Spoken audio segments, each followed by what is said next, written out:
Hey, my guys, Marcel, Ernie Racing. We're looking at what's trending, Canada trends on X. Well, top of the list is Tucker Putin interview, followed by Bell, which is laying off people and their source stores mostly.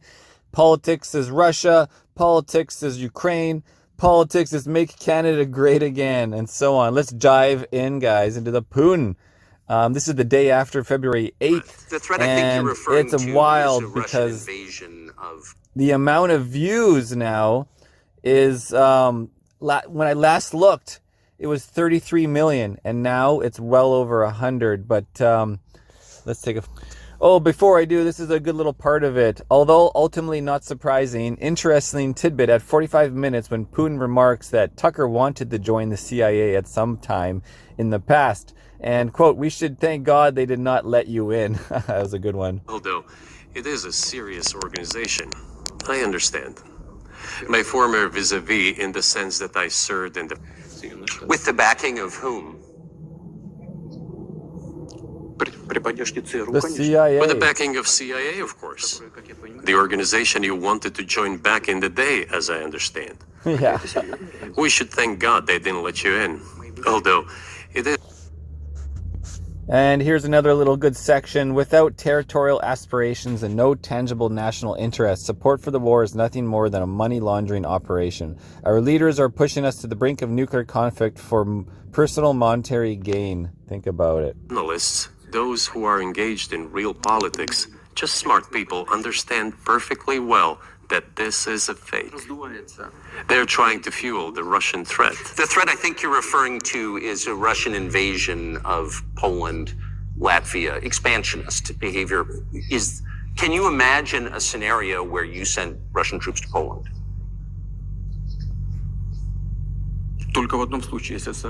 Only in one case, if Poland attacks Russia.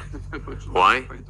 Because we have no interest in Poland, Latvia, or anywhere else. Why would we do that? We simply don't have any interest. It's just threat mongering. Well, the argument, I know you know this, is... Threat mongering. Oh, it's the U.S., guys, the military-industrial complex. Threats equal money spending on more military superstructures. that, well, he invaded Ukraine, he has territorial aims across the continent, and you're saying unequivocally you don't.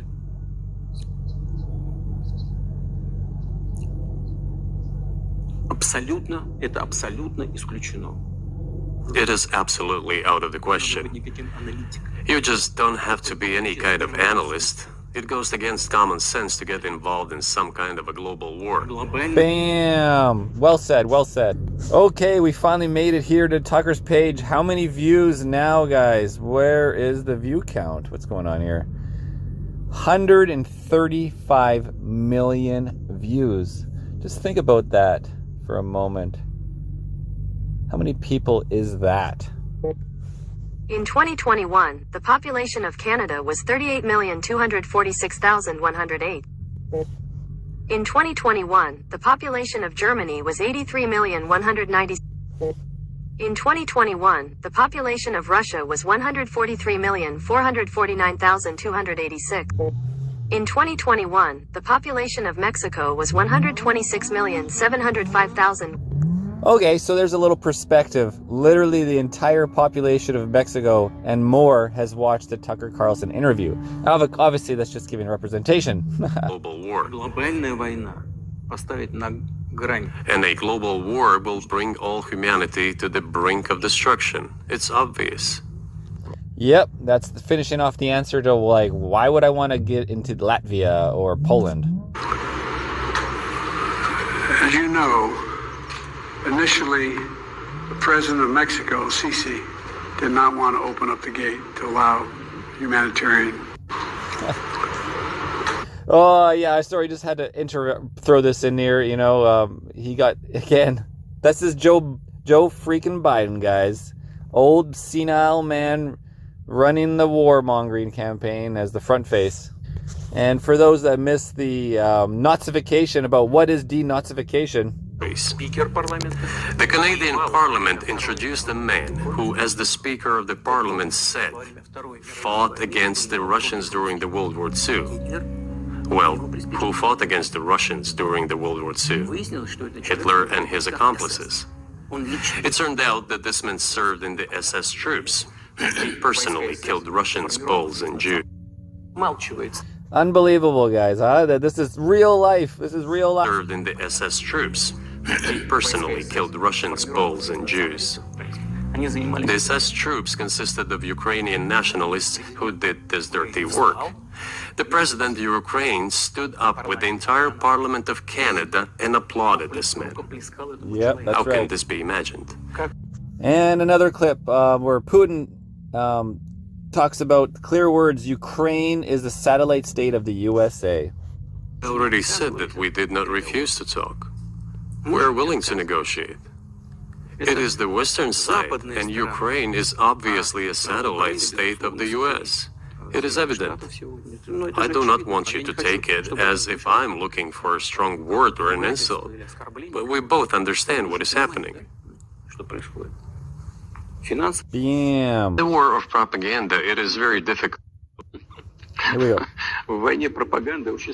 In the war of propaganda, it is very difficult to defeat the United States, because the United States controls all the world's media and many European media. The ultimate beneficiary of the biggest European media are American financial institutions. Bam. And moving forward to the warmongering. There are certainly means of deterrence. They have been scaring everyone with us all along. Tomorrow Russia will use tactical nuclear weapons. Tomorrow Russia will use that. No, the day after tomorrow. So what? In order to extort additional money from US taxpayers and European taxpayers in the confrontation with Russia in the Ukrainian theater of war. The Ukrainian theater of war. Wow, what that's a great one. The military-industrial complex, the Ukrainian theater of war. I like it. Oh, here's a good post by gov.exe is corrupt. Justin Trudeau says he was not able to listen to Tucker Carlson's interview on Vladimir Putin last night because he was too busy hiding in the men's washroom with a box of tampons. Just in case airways. And of course, I'm sure most of you guys have seen this little clip if you've looked for anything of talking about the CIA. Twice you've described U.S. presidents making decisions and then being undercut by their agency heads. So it sounds like you're describing a system that's not run by the people who are elected in your telling. That's right. That's right. So twice. That is right, guys. The president does not make the final decision. And let's mix in a little comedy point of view of the Biden administration when they found out Tucker Carlson was going to interview Putin. Oh my God! Okay, it's happening. Everybody stay calm. What's the procedure, Ron? What's the procedure? Oh my God! So good, what's good? It's happening. Everybody. You for sure. Who blew up Nord Stream? You for sure. I was busy that day. Nate, I did not blow up Nord Stream. Thank you, though. You personally may have an alibi, but the CIA has no such alibi. Oh, so good, so good. There's some comedy, guys. It's good to see, the human side of people, right? You very unusual examples. There's a combat encounter on the battlefield. Here's a specific example. Oh yeah, this is a really good part, guys. An example. There's a combat encounter on the battlefield. Here's a specific example. Ukrainian soldiers got encircled. This is an example from real life. Our soldiers were shouting to them, "There is no chance. Surrender yourselves. Come out and you will be alive." All right, so you got Russian soldiers around the Ukrainian army soldiers, Suddenly, the Ukrainian soldiers were screaming from there in Russian, perfect Russian, saying, "Russians, do not surrender." And all of them perished. I'll give you... The Ukrainian soldiers, they are Russian, again, back to the whole history lesson. Ukraine was part of Russia. Ukraine then was part of through the USSR after the USSR, right? And so it's so crazy they're fighting on that side, but just whatever, to the death. All right, well, one more, guys. We're over 10 minutes. President Putin tells Tucker he asked Zelensky, quote, "Why are you supporting neo-Nazis in Ukraine today while your father fought against fascism?" Of course, it's difficult for me to judge. But I believe he has, in any case, he used to have. His father fought against the fascists, Nazis, during World War II. I once talked to him about this. I said, "Volodya, what are you doing? Why are you supporting neo-Nazis in Ukraine today while your father fought against fascism?" Bam. He was a frontline soldier. I will not tell you what he answered. This is a separate topic, and I think it's incorrect for me to do so. There's several times throughout Putin's interview where he's like, well, this is classified information, so I'm not going to get into Bill Clinton's answer. You're going to have to ask him what he said, and etc. And here's another example. You got to respect the guy for that. We all want to hear what the answers are, though, of course. Interview with Vladimir Putin.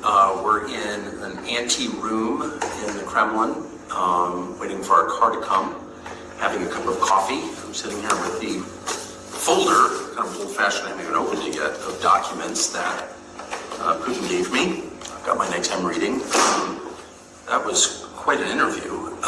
It began in a way I didn't expect at all. I'm still thinking it through. This just happened, so my thoughts are inchoate. But I asked him, of course, the obvious question, which is, why did you move against Ukraine? So we just finished our interview. Oh, sorry, let me set it. Why did you move against Ukraine 2 years ago, February 2022? And he had said that he felt a physical threat from NATO within Ukraine, and he was worried there were going to be nuclear weapons in Ukraine, et cetera, et cetera. So I asked him about that. He launched into, well, you'll see it, but an extremely detailed history going back to the 9th century of the formation of Russia, from the tribes into a nation, and Ukraine's part in that, and the Rus. And it really was quite amazing. A little boring to start off of. We all just want hard-hitting questions, but it set the tone. Putin, very smart man. And I was annoyed, and I thought, look, first of all, I'm American, so I ask you a specific question, I want a specific answer. Let's go. And he wouldn't, and so I pushed him, and he got annoyed, and I was annoyed, and I thought he was filibustering, and maybe he was to some extent, but I concluded after watching all this, no, that was his answer, or that was the predicate to his answer. That's right, it was the long answer, so you know exactly what the hell he's talking about. History of the area and the formation of his country and the connection to Ukraine is like the basis, or part of the basis, for his Ukraine policy. So it was really interesting. Got much more interesting once I realized what this was, which is a window into how he thinks about the region. Bam. So there's the follow-up with Tucker. Hopefully it recorded. All right, let's fast forward to the next scene of Tucker. So we're back in the hotel room. It's, probably around 10 o'clock at night. We were there for almost 5 hours in the Kremlin, which is quite an experience if you've read about the Kremlin your whole life, as I have. Not that different from the old executive office building, this giant pile, 19th century warren of offices. Anyway, Putin was a couple hours late, as is his habit, apparently. Everyone who works for us laughing at he's always late. But that, I'm not exactly sure what I thought of the interview. It just happened. It's probably going to take me a year to really decide what that was. But a couple of quick perceptions. One, Putin is not someone who does a lot of interviews. Well, really any interviews. Isn't an interview in almost 4 years. 4 years since an interview. Wow. He's not good at explaining himself. I didn't think. He's smart. There's no question about that. But he's clearly spending a lot of time in a world where he doesn't have to explain himself. So Well, that's interesting take, Tucker, because you have the people in the White House, the John Kirbys. What do they explain? What do the Trudeaus explain? What do the Freelands explain? They don't explain anything. It's all double talk. It's all double speak. It's jibber jabber. So I don't know where you're going with this. That's kind of strange of you to say. That's one of the reasons I'm having trouble thinking about the interview as a whole, because he didn't sort of lay out his case very coherently, though if you listen carefully, and we were there for a long time talking to him, a couple of things rose to the surface. One, he's very wounded, and I suggest this, but of course he denied it, but it's obvious. He's very wounded by the rejection of the West. The United States doesn't like Russia. The U.S. government doesn't like Russia. I think like a lot of Russians, he expected the end of the Cold War would be sort of Russia's invitation into Europe, or sort of into Europe, because it is a European country that's half in Asia. But there's a lot that's European about it, and if you come to Moscow, it's very... I don't know if that was my take. I think it was more about, it's like, here's the facts. Here's reality. We're not surrendering. We have the total 99% objective. We just need to denazify, and you guys need to stop buying weapons and sending weapons to Ukraine. I think he just laid out the facts. I don't know what Tucker saw in that. That's interesting. European city, you see it, and you can feel it culturally. And the West rejected Russia. And maybe, I'm not even taking sides in this. Maybe there were good reasons. I don't know what they would be. But in case the West was determined not to be allied with Russia, that's very obvious. That's the whole point of NATO, I guess, is to contain Russia. The point of NATO is to contain Russia. Yeah, put pressure. That's what we saw. And Putin is wounded by this, very upset about it. His eyes flashed. When we talked about that, as we did, for probably over an hour, he didn't have a coherent theory that he was willing to tell me anyway as to why that is. Russia's not an expansionist power. Sorry. You're not supposed to say that, because all the Victoria Nulands and all the liars and ideologues who run the state. The Victoria Nulands, the liars, the Freelands, the Trudeaus, the John Kirbys. Department want to make him into this, Hitler, Imperial Japan, but the truth is that that's just false. It's just stupid, actually. You have to be an idiot to think that. Russia's too big already. It's the biggest landmass in the world. They only have 150 million people, and they've got, 80 some... Bam, right on. Effectively provinces or semi-independent states, but different nationalities and religions and languages. And imagine managing all that. They've got more than enough natural resources. They're swimming in natural resources. They don't have enough people in their view. So the idea that they want to take over Poland, why would you want to do that? They wouldn't. They just want secure borders. Maybe they're too paranoid about it. Totally possible. Again, not taking sides. But the idea that they're going to roll into Vienna or something, you'd have to be like an idiot to think that. It's just not true. There's no evidence of it, actually. And the professional liars in Washington really don't know anything about the area or really anything about the world beyond New York, have convinced themselves, or I think he's trying to convince you, that this guy's Hitler and he's trying to take the Sudetenland or something. It's like not analogous. Hitler's been dead 80 years. You said it, Tucker. In any way. Whatever Putin's many faults, okay, it's not an expansionist power. So, I can't even recall my point exactly, other than he is, to the extent he's angry, and that it's obvious, he's angry because he feels like, whoa, why, I thought we were going to be friends. You got to remember, Putin has been in there for 30 years. He's seen from the Bushes to the Obamas to the Trump to, who do we have now? Cranky Joe. Maybe that's his fault, but he's definitely mad about it. And the second thing that I would say, which I think... Oh, yeah, and the Bill Clinton and Hillary Clinton.